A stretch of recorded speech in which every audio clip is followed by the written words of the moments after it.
Look at you. Thank you. Got her blushing on camera. Jesus. Hey, what's up, guys? Welcome back to the channel. If you haven't, and if you're new, go ahead and hit that like and subscribe button, as well as that bell, so you guys can get all my latest content. Right now, we're gonna jump straight into it. And right now, this video is gonna be the 10 pros of being married in your 20s. So let's get to it. So right now, I got my wife right here too. She's gonna help me with these benefits.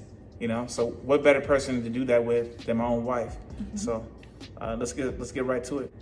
Now, I know from personal experience that she's my number one. Should be. She's my number one, you know, so it's nice to have somebody to come home to be a roommate, to be best friend, to be a lover, to be a wife, to be all that. So, and you get to share everything with that one person, which is your best friend, somebody that you can tell everything to. I feel like I can tell you everything. I can tell my deepest, darkest secrets, and I know it's safe. I know I can go with anything. Mm-hmm. That's something that you can do with a best friend, but you're not gonna kiss or do intimate things with your best friend normally. You shouldn't be.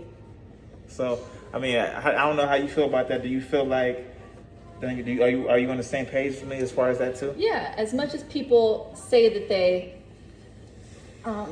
can trust their best friends, they can. Like, I trust my best friend, but it's different when you are in a friendship with your spouse than it is when you're in a friendship with just a friend. You guys connect on a different level, and you can express yourselves to a different level than I would if it was just a friend. So it's nice to have that built-in friend that you know, like, you're not going anywhere. So if I give you my real opinion, like, you just got to deal with it. Sorry. Yeah. I mean, and you're pretty good at that too. So you're pretty good about not sugarcoating something with me. If you don't like something, or you have an opinion about something, you tell me straight up. You let me know what's up. You know, I think some friends might have a tendency of being yes people. Yes. And they will tell you anything that you want to hear. Mm-hmm. You know, sometimes you need that person to just tell you the concrete real, whether if it's good or bad. Yeah. This is not to hurt your feelings, nothing like that. It's to tell you the truth. Yeah.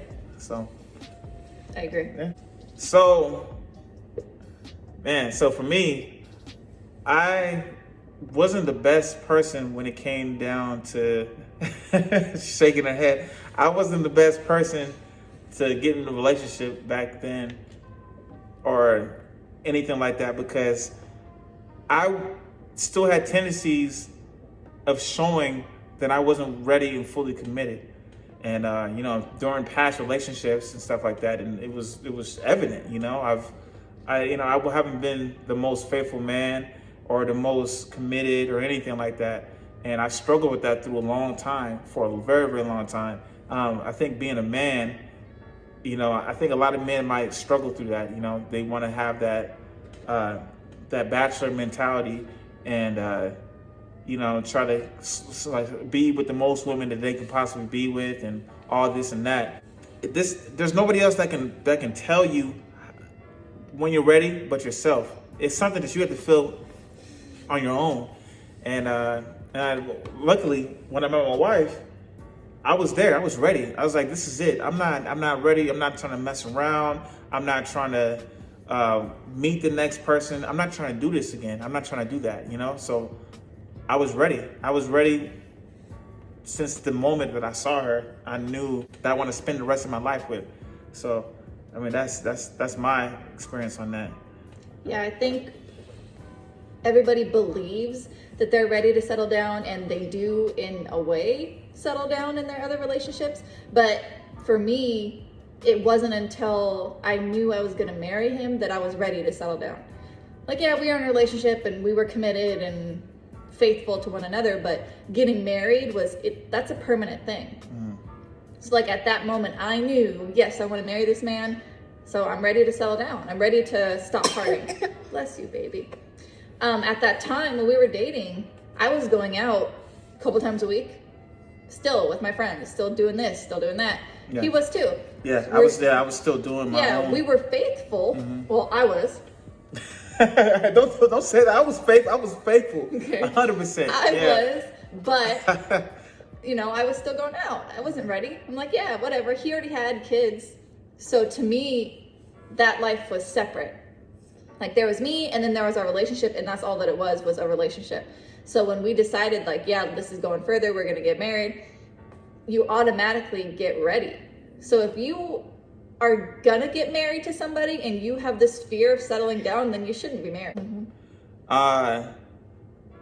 Man, you know, so if you're a selfish person and you still like doing stuff your way and only your way, then marriage isn't for you.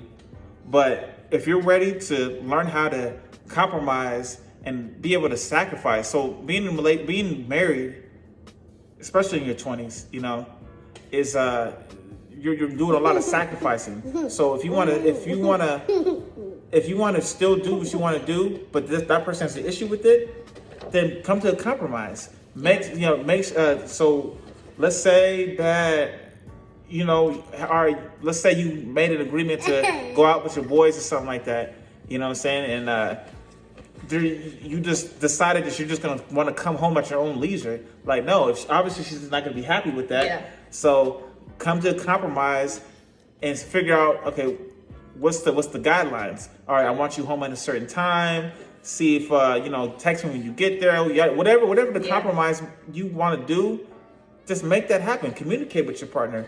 Let them know, you know, what issues you have and come to an agreement so that you guys are both happy. Yeah. So, for us, the compromising part was definitely a learning curve. I think both of us were kind of stuck in our ways because we got married in our mid-20s. Like, we were already established. So who we were when we got married was pretty much who we are today. It just took a lot of pulling teeth to get each other to act the way we wanted each other to act. Yeah. We knew we wanted to be with each other, but it was about making the other person make us happy, if that makes sense. So like for us, because we both still periodically go out with our friends. Obviously it's not as frequent, but we both still do. And part of the thing that we do is we let each other know when we get there. We let each other know when we get there. Before we leave, we let them know. I tell them like, okay, for instance, my cousin was just in town. And I wanted to take her out to the movies. And then it was kind of hazy, like what we would do after. Yeah. I wasn't sure. We were either going to go to a bar or we were going to do something after, but I wasn't sure what. So that's what I told him. This is the movie. This is the time we're going. What we're doing after, I don't know, but I'll let you know. She was very communicative. Yeah. She didn't even give me a chance to even feel any doubt or to question anything because she let me know beforehand. Yeah. That's how well conditioned our relationship is nowadays. What are you doing, son? What are you? Yeah, I let him know when I got to my friend's house. I let him know when we got to the movies, when the movie was over. Just, it takes 10 seconds to send a text message. That's how, like, when you're dating somebody, I never understood how you don't have time to talk to them. You do. Like, you can sit on the toilet and send a text message. It takes 10 seconds to send a text message, and that's what I did. It's 2019. I mean, you got a cell phone in your hand. Use it. Yeah. That goes hand in hand with the vlogging. Like, it's kind of your wife's job and your husband's job to support you. I mean, as crazy as it sounds, but no matter what your significant other wants to do in life, it's kind of your job. Like, it's your job. So if he's trying to better himself, who am I to stop him from doing it? As long as it doesn't put us in financial or our relationship or our family in any situation negatively, I'm good with. He's flipping cars on the side from his regular job. I'm cool. As long as you don't quit your main job and put us in a situation, I will support whatever you want to do. That's a big one. You're now a 2-person income. I mean, if they work, which they should be, even if it's a little bit. I work 2 days a week. Yeah. So the little amount of money, yes, he's the main person because he works full time, but the amount of money that I bring in help. Yeah. It helps. You're two people now. So you went from having one set of income and it's just you to now you're a team. So you have numerous people bringing money into your household. That's a big deal. That's a big deal. That's a big benefit of being married or being in a relationship, period. So you're combining 2 different things together, and you have way more money, way more things that you can do because you're sharing. And there's no more, this is your money and this is my money. And looks like it's too bad. Looks like you spent all your money. Yeah. Yeah. Like we feel like we're a team. Like I handle the bills, obviously, but we combine our money. Mm-hmm. I do the budget, I pay it off. He knows what we're spending, when we're spending it. Yeah. And then this is our extra money. At the end of the month, this is what we got. Yeah, like one of the, I wouldn't say best things, but one of the top benefits you get being married is financial support from your other person as well. Yeah.